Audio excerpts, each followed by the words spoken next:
E aí, galera, bom dia, boa tarde, boa noite.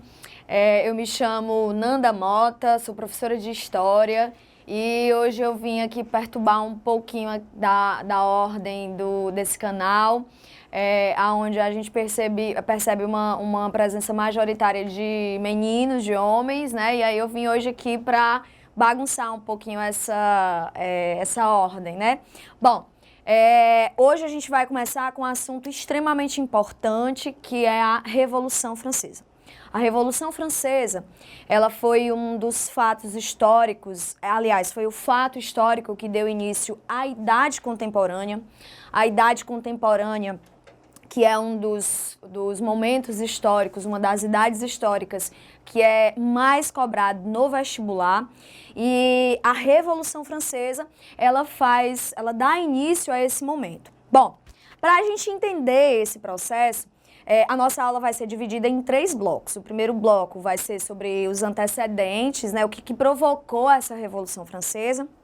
O segundo bloco, nós vamos tratar sobre as fases da Revolução, as nuances da Revolução. E o terceiro bloco vai ser sobre o desfecho desse grande fato histórico. Para a gente iniciar essa discussão, né, essa nossa conversa sobre Revolução Francesa, a gente precisa entender um pouco, aqui no slide, a gente precisa entender esse termo revolução. O que significa revolução, professora? A revolução, essa palavra, a etimologia da palavra revolução, quer dizer profundas transformações. E foi justamente isso que marcou esse processo na França. A Revolução, ela provocou profundas transformações de cunho econômico, político, cultural, social, e a gente vai perceber no decorrer da nossa aula que essas transformações, elas foram desde, por exemplo, a mudança do nome dos meses do ano, quanto a toda a desconfiguração da antiga ordem social, que a gente vai perceber que perdurava na França durante na França e na Europa durante toda a Idade Moderna. Pois bem, esclarecido esse ponto sobre revolução, a gente tem logo em seguida, né, essa Revolução Burguesa. A Revolução Burguesa, que foi, na verdade, uma revolução, óbvio, encabeçada por uma classe social chamada de burguesia. Nanda, quem foi a burguesia, né? A burguesia foi uma classe social surgida no final da Idade Média, né, na Baixa Idade Média, e essa classe social ela era composta inicialmente, essencialmente, de pequenos comerciantes. Se a gente fosse, por exemplo, né, demonstrar num gráfico a ascensão da burguesia durante a Idade Moderna, se a gente pegar aqui no finalzinho da Idade Média, aqui no século XII, e formos para o século XVIII, por exemplo, nós teremos essa reta ascendente que determinaria o desenvolvimento da burguesia. Então, no século XVIII, a burguesia ela era uma classe econômica, uma classe social extremamente importante para a França, para a economia francesa. Era uma classe composta por banqueiros, por grandes comerciantes, por industriais, porém existia um fator determinante. A burguesia ela não tinha poder político, né? A burguesia ela não tinha representatividade política. Essa representatividade política ela estava resguardada ainda para o clero e a nobreza. A gente vai já ver no segundo slide sobre essa divisão social que existia na França, tá? Bom, os antecedentes da Revolução Francesa. A gente pode perceber que durante o século XVIII, né, a partir de 1710, 1720, até o final do século XVIII, a França ela passa por um grande aumento populacional. No início do século XVIII, a França tinha por volta de 16 a 17 milhões de habitantes. No final do mesmo século, a França vai contar com um contingente populacional de cerca de 25 milhões de pessoas. Esse aumento populacional, é óbvio, demanda o quê, galera? Demanda um acompanhamento da estrutura social, da estrutura econômica, da estrutura política. E a gente vai perceber que a França, apesar de, sim, a burguesia ser uma classe que dinamizou a economia, ser uma classe que vai fazer com que a França avance no sentido da Revolução Industrial, a França ainda se mantinha muito fiel aos moldes feudais. A França ainda se mantinha muito fiel aos costumes feudais. Então, a gente pode perceber que a maioria populacional da França ainda era rural. Essa população rural, ela era extremamente explorada por conta, para a gente perceber essa exploração. Desculpa, passei aqui o slide. Para perceber essa exploração, a gente essa exploração, ela era uma herança feudal. Essa exploração, se a gente voltar um pouquinho lá na Idade Média, a gente vai perceber que o servo, ele pagava uma tributação muito alta. Praticamente tudo que ele produzia era para ser pago como impostos. E essa tributação exorbitante, ela perdurou até a Idade Moderna. Na França, no século XVIII, a gente percebia esses resquícios feudais ainda muito fortes. E os camponeses ainda tinham uma tributação muito alta. Por exemplo, estima-se que cerca de 70% de tudo que o camponês francês no século XVIII produzia era para ser pago como imposto. Se a gente fizer um link, uma coisa que o Enem adora fazer, se a gente fizer um link rapidinho aqui com a atualidade, o Instituto Brasileiro de Planejamento e Tributação fez uma pesquisa em maio de 2016 e essa pesquisa mostrou que hoje que o brasileiro ele paga cerca de 42% de imposto, ou seja, isso quer dizer que o brasileiro tem que trabalhar 153 dias para poder pagar toda a carga tributária que é atribuída a ele, que é exigida dele, né? Então, fechando esse link, vamos voltar lá para as questões sociais da França, tá? A gente vai perceber que esse camponês era extremamente explorado, as condições de produção agrícolas eram extremamente rudimentares e isso fez com que a produção agrícola não acompanhasse esse aumento populacional. Isso vai provocar o quê? Provoca uma crise de abastecimento. Então, a gente vai perceber que está se formando, a gente está desenhando um conjunto de fatores que vão fazer com que a França mergulhe numa intensa e numa profunda crise econômica e também política, tá? Voltando aqui para o slide, fazendo uma abordagem política, a gente vai perceber que funcionou também como um antecedente que contribuiu para a Revolução Francesa, o sistema político que vigorava na França, né? Desde o final da Idade Média, durante toda a Idade Moderna, que era o sistema absolutista, né? Para você entender um pouco mais sobre o absolutismo, aprofundar, sugiro que você assista a aula sobre o sistema absolutista. Bom, mais resumidamente, esse sistema, ele demarcava o quê? O poder concentrado nas mãos de um rei. E esse rei se valia da lei, do direito divino dos reis, ou seja, que aquele rei ele foi escolhido, aquele rei ele era, na verdade, uma pessoa que tinha uma essência quase que divina, digamos assim. Ele era uma pessoa que havia sido escolhido por Deus para governar. E esse sistema absolutista, ele acabava provocando, ele acabava fazendo com que a burguesia tivesse alguns obstáculos para o seu desenvolvimento. Percebam, na Idade Moderna, a gente vai ver que a burguesia ela tem essa reta ascendente de desenvolvimento. Aqui no século XVIII, durante a Revolução Francesa, a gente percebe um amadurecimento dessa classe social. Embora lá atrás ela tenha aliado forças com o sistema absolutista, aqui já não era mais de interesse da burguesia. Então ela precisava se desvencilhar principalmente desse sistema absolutista e também das práticas mercantilistas. A gente vai perceber que o absolutismo, junto com o mercantilismo, acabavam sendo um entrave para o desenvolvimento da burguesia e para que essa burguesia alcançasse, por exemplo, o capitalismo, né? Então, a gente percebe que esse sistema absolutista, ele provocava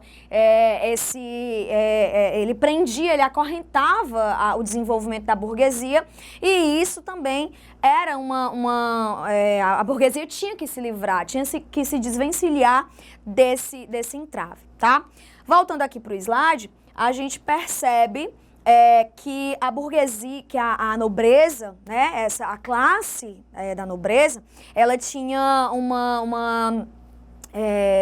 ela era uma classe parasitária, né? A nobreza, ela era uma classe parasitária porque também como resquício feudal, essa classe, ela vivia totalmente sustentada pelos tributos que eram pagos pelo restante da sociedade, né? Então essa nobreza, ela tinha altos gastos com festas, com banquetes, essa nobreza, ela tinha regalias, ela vivia de pensões pagas pelo Estado absolutista, né? E tudo isso vai contribuir para a inquietação que estava se desenhando na França no século XVIII, tá? Final do século XVIII.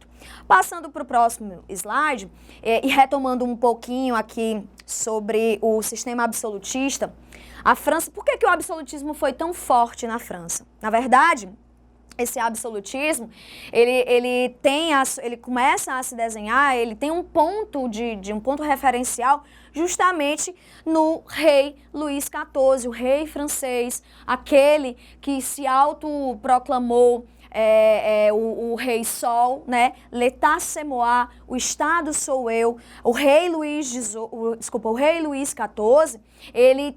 ele era a personificação do Estado absolutista. Por isso que esse Estado absolutista era extremamente forte na França. E esse absolutismo, né, que se fortificou na França, ele se difundiu para o restante da Europa. A França, ela foi mais difícil se desvencilhar desse sistema absolutista justamente por conta que lá era o referencial desse regime, do chamado Antigo Regime, tá? Bom, se a gente perceber, olhando aqui no slide, se a gente perceber, aqui essa é a indumentária, né? Como é importante a gente fazer essa menção à indumentária da nobreza, né? A gente percebe que o rei Luís XIV, ele vestia essas calças, né, justas, né? E aí, a classe, o terceiro estado, né, o trabalhador, o camponês, não tinha condições, né, de comprar essas roupas que eram extremamente caras, que eram extremamente pomposas, e o camponês, o trabalhador urbano, enfim, ele usava calças frouxas, né? Por isso que ele era chamado de sans-culotte, né? Ou seja, sem culottes. Essas calças apertadinhas eram os chamados culottes. E o camponês, como não tinha condições, usava essas calças frouxas. No período da Revolução, esses sans-culottes, eles vão ser atrelados à ala mais radical dos revolucionários, aqueles que tinham intenção e queriam profundas transformações. Passando para o seguinte slide, a gente tem uma importante configuração da sociedade francesa, tá?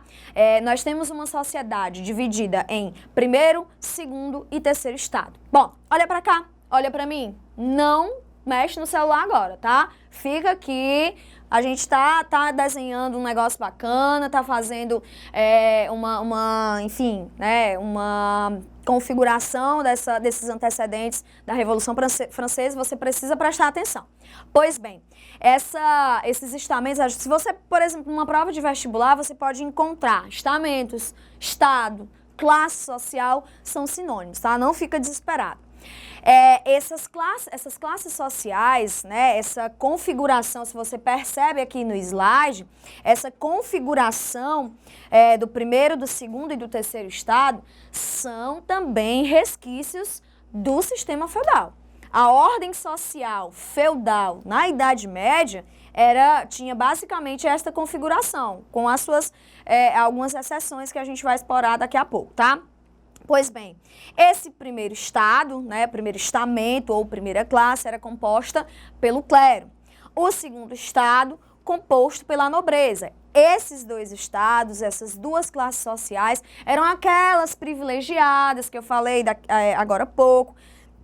Eram essas classes que tinham cargos, que tinham terras, que tinham toda a sua existência financiada pelo pagamento de tributos feito pelo terceiro estado, né? Então, era uma classe social parasitária, né? E o terceiro estado, que era uma classe social extremamente heterogênea, a gente tem aqui, por exemplo, a burguesia, que se o terceiro estado é heterogêneo, a burguesia é mais heterogênea ainda. A gente tem uma alta burguesia, uma média burguesia, uma baixa burguesia, somando a esses burgueses, a gente vai ter os camponeses e também os sans-culottes que eu falei agora há pouco, né? A obrigação a obrigação dessa galera, né, era justamente de pagar esses impostos, esses pesados impostos que a gente também já tratou agora há pouco, tá? Bom, então essa configuração da França, né, a questão social, a questão política, a dinâmica que a França vivia no século XVIII, ele ajudou para que a insatisfação da burguesia, né, de não ter representatividade política, como eu falei agora há pouco, tudo isso foi unido, foi casado, né, e a gente vai perceber que isso provoca esse processo revolucionário, tá? Bom, a gente abordou a questão política, abordamos a questão social, e aí, a gente voltando lá para o slide, a gente percebe que essa imagem, ela é extremamente importante. Professora, por que você tá sempre voltando para as imagens? Porque nós sabemos que o Enem é uma prova que ela gosta muito de explorar essa questão de imagens, fazer links com a atualidade, né? Então, a gente precisa também dar essa força para vocês. Essa imagem, ela é clássica da Revolução Francesa, tá? Essa imagem, ela representa justamente, galera, a configuração da sociedade. Percebam que embaixo nós temos uma pessoa que carrega no lombo essas outras duas pessoas, que significa aqui, a gente percebe o primeiro estado, o clero. Como você identifica o clero, Nanda? A gente percebe aqui, ó, esse escapulário, né, que é uma representação do clero, da igreja, tá? Aqui a gente tem a nobreza, nós percebemos que essa nobreza ela é bem demarcada pela sua indumentária, né, enfim, por toda a pompa com que ela está sendo representada, tá? Então, o terceiro estado, ele carrega sozinho a tributação que sustenta o primeiro e o segundo estado, ok?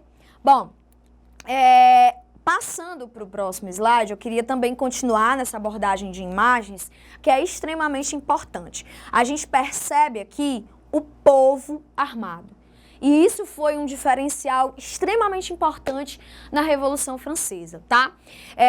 Eu costumo dizer, né, baseada, né, em vários historiadores, né, vários pensamentos, que a Revolução Francesa, ela na verdade, galera, não teria sido de fato uma revolução se naquele momento a França não tivesse passando por uma intensa crise política e econômica. Pois a França, ela além de casar a necessidade da burguesia de chegar a uma representatividade política, de se desvencilhar do sistema absolutista que ainda imperava na França, de se desvencilhar das práticas mercantilistas, a França ainda estava sendo assolada por fenômenos climáticos que provocavam uma crise na agricultura. A produção agrícola já não conseguia acompanhar ao crescimento populacional e ainda contou com esse fator negativo que foi essa disfunção de fenômenos climáticos. A gente percebe que alguns anos antes de 1789, esse ano de 1789, que foi o ano da Revolução Francesa, o ano que eclodiu a Revolução Francesa, a gente percebe que os anos que antecederam 1789, a França contou com secas extremamente profundas e nos anos seguintes com invernos torrenciais. E a gente sabe que essa disfunção, ela acaba mexendo, provocando alterações na produção agrícola. E se já era ruim, porque as técnicas da agricultura não acompanhavam o crescimento populacional, imagina com essas disfunções, né? Então, a gente vai perceber que o alimento base, que era o pão, principalmente para o terceiro estado, principalmente para os camponeses, principalmente para os trabalhadores urbanos, esse pão, com essa crise e essa disfunção desses fenômenos climáticos, ela vai provocar, o pão vai ser quase inacessível para essa classe social. Isso vai provocar uma intensa histeria, uma intensa instabilidade. As pessoas, elas estavam realmente passando fome, né? Então, isso vai fazer com que essas classes, os trabalhadores urbanos, os camponeses, também se revoltassem. Quem é que pensa a revolução, Nanda? A burguesia. Quem é que radicaliza a revolução, Nanda? Os sans-culottes, os trabalhadores, os camponeses e a parte, digamos que a burguesia média e a baixa burguesia, né? Então, essa imagem aqui no slide, ela retrata muito bem essa galera que a gente percebe, se a gente olhar direitinho, ela é composta principalmente por mulheres, tá? E essa é uma abordagem extremamente importante, tá? A mulher na Revolução Francesa, ela teve uma participação ativa, principalmente a mulher camponesa, principalmente a mulher dos centros urbanos. Ela teve uma participação ativa, porém, meus amigos, no frigir dos ovos, no final desse movimento revolucionário, a mulher, ela não ganhou representatividade política. Ela vai ficar ainda à margem das discussões, das decisões, ok? Bom, passando para a gente se encaminhar para o final desses antecedentes, tá? A gente vai fazer uma pequena retomada, tá? Bom, o que nós temos? Começando de novo lá de trás, tá? Nós temos uma classe social que era extremamente desigual. É importante a gente lembrar que essa classe social, que a sociedade francesa do século XVIII não tinha mobilidade social, tá? Essa mobilidade social ela era muito restrita. O Enem, a prova de vestibular, ela vai afirmar sim que a mobilidade ela era quase que inexistente, né? Era uma sociedade desigual composta por estamentos, né? Retomando, primeiro estado, clero, segundo estado, nobreza, terceiro estado, burguesia, trabalhadores urbanos, os sans-culottes e os camponeses. Essa configuração social foi um elemento para a Revolução Francesa. O sistema absolutista, o sistema político que vigorava na França no século XVIII, né? O Estado francês, né? O Estado absolutista, né? O desgoverno, é importante a gente falar isso, o desgoverno do rei, o rei Luís XVI. Lá no primeiro slide, a gente tem uma imagem do rei Luís XVI e da sua esposa, Maria Antonieta, austríaca, né? Que por conta das festas que duravam semanas, dos banquetes, enfim, a Maria Antonieta foi odiada pelos franceses pelo fato de ser austríaca, de não ser uma francesa, e também pelo fato de ela não ter a menor preocupação, de não se importar com a situação dos franceses, a situação, enfim, dos parisienses, da população francesa. Ao invés, né, de se preocupar, ela dava essas festas, enfim, gastava quantias exorbitantes, né, para animar a corte francesa. Pois bem, então, na sociedade desigual, estamental, a política, sistema absolutista. Na economia, a economia francesa estava em frangalhos. A economia francesa, ela beirava ao colapso. A gente vai perceber que cerca de 6% da tributação francesa, da arrecadação francesa, era gasto para sustentar a corte. O resto, praticamente todo o resto, ele era gasto com o militarismo francês. A França se envolveu em guerras como, por exemplo, a Guerra dos 7 Anos, travada principalmente entre França e Inglaterra. Depois, em 1776, o ano da independência dos Estados Unidos, a França se envolve nessa guerra ao lado dos Estados Unidos, das antigas 13 colônias. A França, ela demarca a presença junto aos Estados Unidos contra a Inglaterra e, apesar de estar do lado vencedor nessa guerra da independência dos Estados Unidos, a França, ela gastou o que não podia e o que não tinha nessa guerra, para se manter nessa guerra. A Inglaterra perdeu? Perdeu. Mas a Inglaterra, ela se recuperava muito rápido dessas derrotas. A França estava já imersa numa grave crise econômica. Então, para a França se recuperar de uma guerra, embora estivesse do lado vencedor, era muito difícil, era muito complicado. Então, os gastos, os excessivos gastos militares, o desgoverno e o desequilíbrio que o Estado francês vinha passando, também foram um componente para a eclosão dessa Revolução Francesa. O rei Luís XVI, existem, enfim, muitas abordagens de que o rei Luís XVI era burro, mas a gente precisa descartar isso. O rei Luís XVI era indeciso. O rei Luís XVI, ele era facilmente persuadido, convencido, né? Então, como ele era facilmente convencido, isso provocava a ele a indecisão a indecisão perante os seus conselheiros, né? Então, essa indecisão, essa falta de firmeza de Luís XVI fez com que o Estado francês, com que o povo francês fosse perdendo a confiança no seu rei.